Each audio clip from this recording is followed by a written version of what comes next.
Hello, welcome to Threads FlossTube number 83. It's lovely to be back with you again today. I'm sorry for the gap between this one and the previous video. I have been absolutely snowed under with sending out copies of my newest book, Frisian Whitework, Dutch Embroidery from Friesland. So I've been sending them out to shops and people in Australia who had pre-ordered them. I've also been sending out supplies packs where the fabric has already arrived. There's a couple where the fabric is still unavailable. I'm still waiting it. I still keep checking on it. Keep checking up on it, but all of the other supplies packs I've been able to send out that have been pre-ordered. So now I'm just back to my normal volume of orders, which is much more manageable, and I can do things like making a video for you. It's been interesting to see that the supplies pack that I have sold most of so far is the Silk Sampler supplies pack, which is for this beautiful project, and so it uses gumnut yarns buds silk threads on 28 count linen, and it's tea dyed. So in here you get your beautiful gumnut yarns buds silks, and they are just gorgeous to stitch with. They're gorgeous to look at, they're gorgeous to stitch with. You've got the 28 count linen, the right size piece in there, you've got your needles, and there is also a tea bag so that you can tea dye your linen. So that has been the most popular supplies pack so far, and the other ones are selling too, but it's just that one keeps walking out the door. I do have heaps more of the thread and the fabric, so we're absolutely fine for you to just keep ordering. I'm very happy for you to do that. One of the things that I have been a little bit concerned about with this book, because it's Dutch embroidery but it's written in English, I've been a little concerned that Dutch speakers, people in the Netherlands, might have a little bit of difficulty using the book if they're not really confident in their English language skills. And quite frankly, if I was trying to use a Dutch language book with my non-existent Dutch language skills, I'd be a little bit daunted by that too. I probably would make a lot of use of Google Translate, but that can be cumbersome and quite slow to translate things by typing them all in and getting a translation, but it can be done.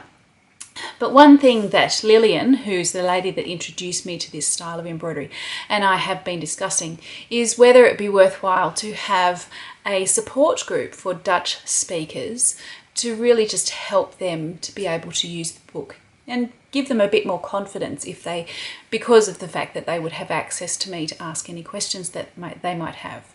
So I've set up a Facebook group specifically for Dutch speakers. If you don't speak Dutch, it's not the group for you. If you don't speak Dutch, then please join my Whitework Embroidery Facebook group and we can discuss things there. But this one is specifically for Dutch speakers.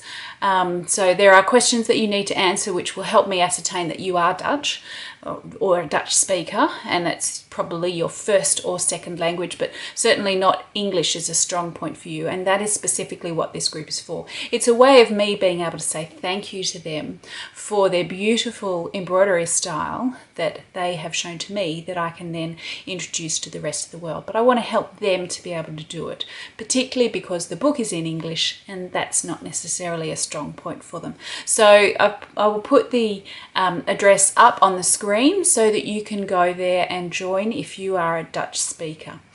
One of the other things about the book, and I discovered this with some of my Norwegian books, is that the stitch instructions were so clear in terms of their diagrams that Norwegian speakers didn't actually have difficulty using them because of the diagrams being so clear. And you don't need a language for that.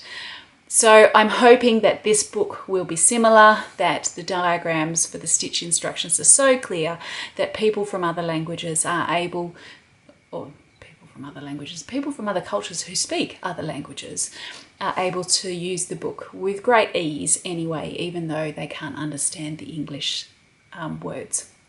So that's something that I'm hopeful for. So yeah, please look up either of those groups if they are going to be helpful to you, and I'd be very happy for you to join me there. Today I wanted to show you some linen thread. So this is Londonderry linen thread, which I have specified for the projects in the book. And I've specified that simply because I'm able to easily get that so that I can sell that one.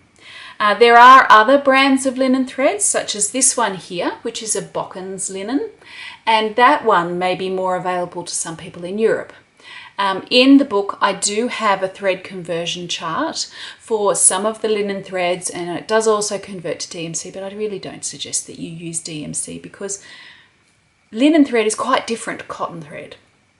And this thread, the thread that they used for this embroidery was linen. So if you can, use linen because it will give you a more authentic effect and you will get the feel of the embroidery much more if you're using the right things rather than approximations. So anyway, if you need to translate or convert from Londonderry linen thread to Bokkens linen thread, there is a conversion in there. Londonderry linen thread is also known as Gold's Child linen in Europe, so that might be something else that you're able to find it as. Now, one of the things about linen thread and about linen in general is that it generally has slubs. In fabric, a lot of people don't like those slubs. I actually do like them. I think it makes linen, it's part of the characteristics of linen. And while sometimes those slubs get in my way, I just put up with them because it's part of the beauty of it. However, sometimes when you're using linen thread, there will also be slubs. And so you may come to a slub and it's right where you need to be stitching. So you can either cut around it. So when you take it off the reel, you might find a slub, say about here, and you think, oh, so you just chop that bit off. Or I'd like to show you a technique that I used to be able to get rid of the slubs so that you can stitch with as much of the linen thread as you possibly can. So I'm going to show you how to do that. I'll show it with the other camera so you can see close up, and then we'll come back afterwards. So here I have some Londonderry linen ivory thread, and it's 50/3, which is one that's commonly used for this book. And you can see that there's a little bit of a slub in the thread here. Now I could cut around that, but I'd actually like to be able to get as much use out of my thread as I possibly can. So when I find a slub like that, what I usually do is try and tease it out with my fingernail. So just pull it away. And you can see that most of that's gone now. To make that back to the way it should be, just retwist it in the same twist as the rest of the thread. And you can see now that that's fine to use. It will be slightly weaker there, but I've never had a problem with it breaking. If you feel that there's a little bit more that needs to come away, take that away as well. And just retwist it. And that's fine to use. So that's how I deal with slubs in my linen thread. If it's a really big one and when I pull it away like that, it actually breaks the thread, well, obviously you're going to have to cut around it and not use that bit. But if you can just fix it like that, then that's a really good way to be able to use more of your thread. So I hope that was helpful to you in finding out how to remove the slubs from your linen thread. Of course, if it's a big slub and as you're pulling it away, the thread breaks, then obviously you are going to have to not use that bit. But if it's something that you can do to use more of your thread, then I think that's a really good thing to be able to make the most use of it as possible. So I hope that's been helpful to you. I will look forward to joining you again next time. If you haven't yet subscribed, please do. I do talk about embroidery on this channel. I give lots of tips on how to do things, such as how to take your slubs out of your linen thread. I sometimes give stitch tutorials and other sorts of tutorials as well. So if you haven't yet subscribed, please do. And if you haven't yet looked at some of the past videos, there are heaps there for you to look at. See, this is number 83. Thanks very much for joining me today, and I will see you next time. Bye.